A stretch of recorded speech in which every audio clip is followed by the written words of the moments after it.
OK. Bienvenue à la question 4 sur nos questions pratiques sur les relations linéaires.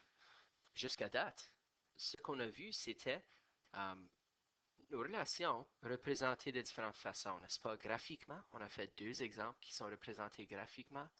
On a aussi fait un exemple qui est représenté sous forme de mots, okay? Verbalement, par exemple. Et puis on a vu que une relation peut être exprimée soit verbalement, soit graphiquement, n'est-ce pas? Et on peut aussi l'exprimer sous forme d'une équation, tous les trois en même temps. OK? Maintenant, cet exemple ici, je n'ai pas forcément exprimé verbalement, mais on a une équation de départ. OK? Donc, la question 4, c'est une voiture qui retourne à Winnipeg de Saint-Lazare. Puis on va dire que la voiture voyage à une vitesse constante. Si la vitesse de la voiture n'était pas constante, ça ne serait pas une relation linéaire. On dit aussi que la relation entre sa distance, d, de Winnipeg, et le temps t peut être représenté par l'équation suivante. d de t est égal à moins 95 t plus 332. On a l'équation. Et puis, si on se souvient, notre équation peut nous donner beaucoup d'informations. D, ici, c'est évidemment notre variable dépendante, n'est-ce pas? On sait que ça ici, c'est notre taux de variation, que t, c'est notre variable indépendante, et que 332, c'est notre ordonnée à l'origine. OK? Ou dans ce cas, c'est notre distance initiale. Donc, juste en regardant notre équation, on peut déjà répondre à presque toutes les questions ci-dessous. OK? Donc, ça dit trouve le taux de variation. On n'a pas de calcul à faire. OK? On sait que notre taux de variation est négatif 95. OK? Et c'est négatif 95 quoi, par contre?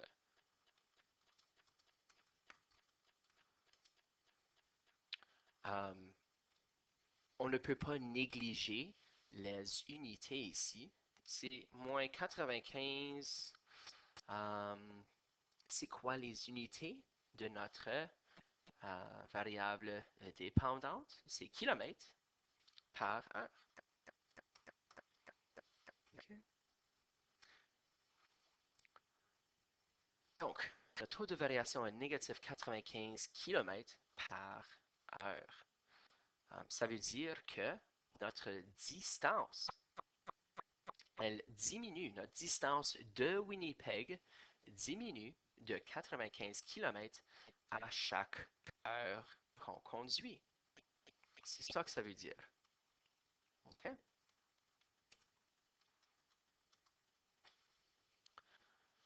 Trouve l'équation de l'ordonnée et de l'abscisse à l'origine. Qu'est-ce qu'il représente selon le contexte? Pour bien l'ordonnée à l'origine, on sait que c'est la valeur de, c'est le montant initial, n'est-ce pas? C'est la valeur de la variable dépendante. Ici, c'est la distance. Quand notre temps de conduite est 0. Donc, essentiellement, c'est notre distance initiale. Et ici, c'est 332. Et on le voit dans l'équation. Notre ordonnée à l'origine, c'est 332 quoi? 332 km. Qu'est-ce que ça veut dire? Ça veut dire que, well, essentiellement, avant de commencer le trajet ou le voyage, notre distance de Winnipeg est 332 km. En d'autres mots, où est-ce qu'on a commencé? On a commencé à Saint-Lazare. Donc, on peut dire que Saint-Lazare se situe à 332 km de Winnipeg. OK? Pour l'abscisse à l'origine ici, est-ce qu'on a notre abscisse à l'origine?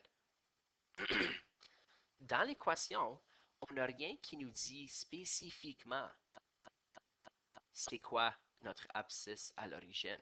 Mais on peut le calculer à cause qu'on a notre équation.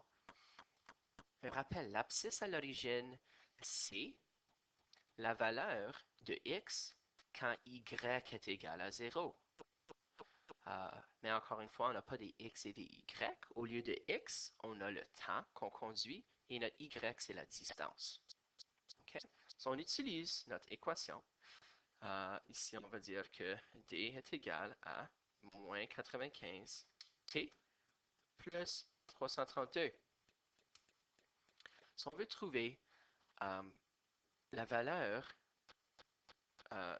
de t quand d est égal à 0. Donc, 0 est égal à moins 95 fois t plus 332. Donc, moins 332 est égal à négatif 95 t.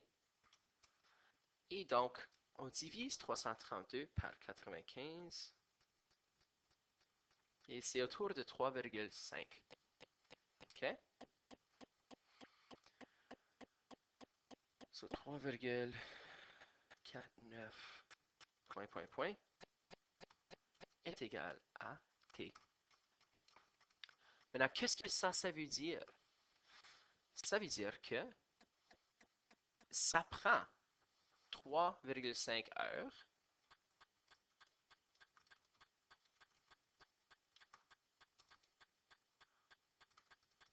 pour que notre distance de Winnipeg soit 0.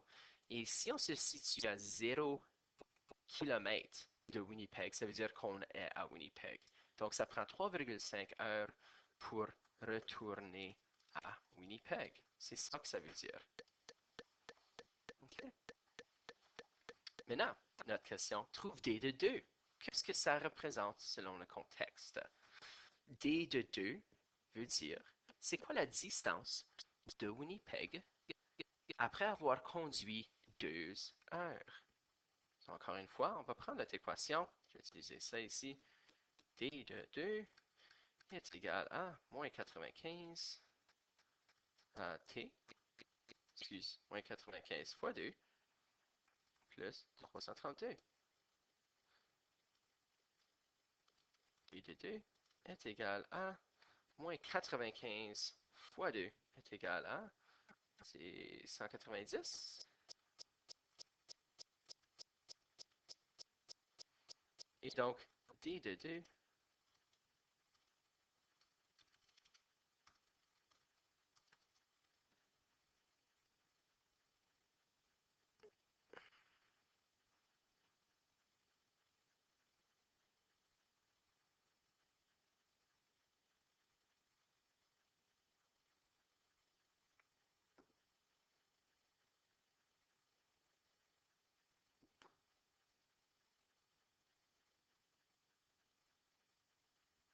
142.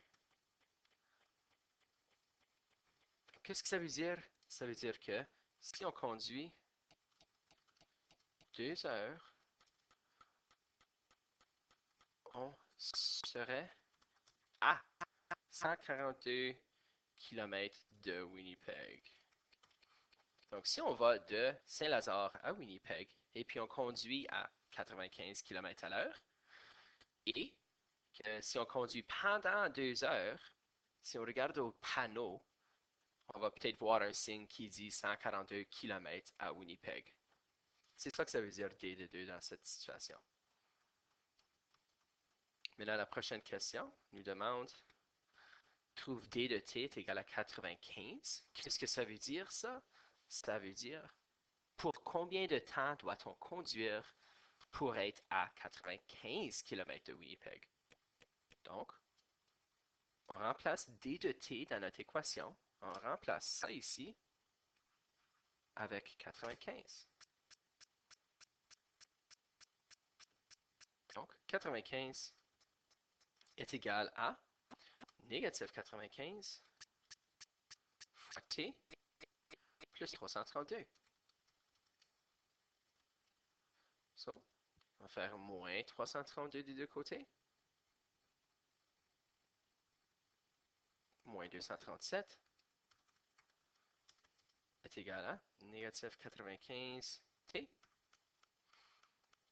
Et moins 237 divisé par négatif 95 est égal à 2,5 ou 2,49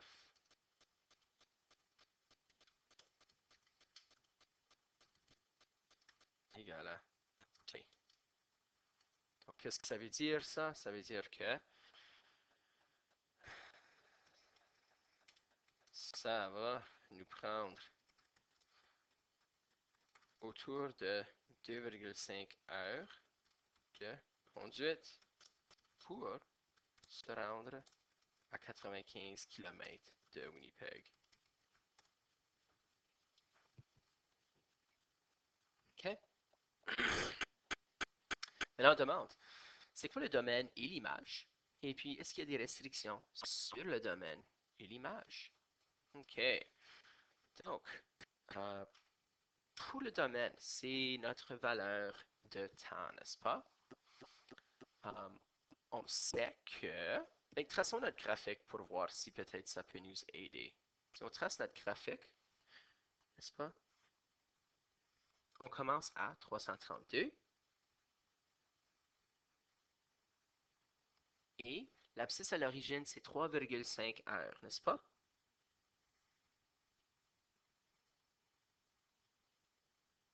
Ça, c'est le temps qu'on conduit et ça, c'est la distance de Winnipeg, n'est-ce pas? Donc, si on regarde à ce graphique, le domaine et l'image est pas mal évident, n'est-ce pas? On voit que pour le domaine, le plus petit montant de, de temps qu'on peut conduire est de 0, n'est-ce pas? Tu ne peux pas conduire moins 2 heures, mais tu peux conduire 0 heure, n'est-ce pas? Donc, on va dire que ici, on a notre, excuse, je vais aller comme ça, entre égal. Dire que le plus petit montant, le minimum de temps qu'on peut conduire, c'est 0. Et le maximum qu'on peut conduire, c'est 3,5 heures. OK? Donc ça, c'est le max. C'est ça. Et puis, évidemment, la durée qu'on peut conduire ne peut pas être négative. OK? Maintenant, pour la distance, quelle est la plus grande distance de Winnipeg? C'est 332. C'est là où on commence. Et quelle est la plus petite distance de Winnipeg? C'est 0 km. C'est là où on arrive. OK? Donc, le plus petit, la plus petite distance qu'on peut être, c'est 0. Et le maximum, c'est 332 km. OK? Donc, par rapport à des restrictions, on doit dire euh, ici, à cause qu'on travaille avec une distance et le temps, la distance et le temps ne peuvent pas être négatifs. Donc, on va dire que D doit être plus grand que 0, plus grand ou égal à 0. Et même chose avec T. T doit être plus grand ou égal à 0. Et ça met fin à la question numéro 4. Encore une fois, on a vu que on peut répondre à tous les mêmes types de questions si on commence avec une équation. Okay? Cette équation, elle représente ce graphique. Okay? Et puis, ça représente toute une situation qui peut être exprimée en mots.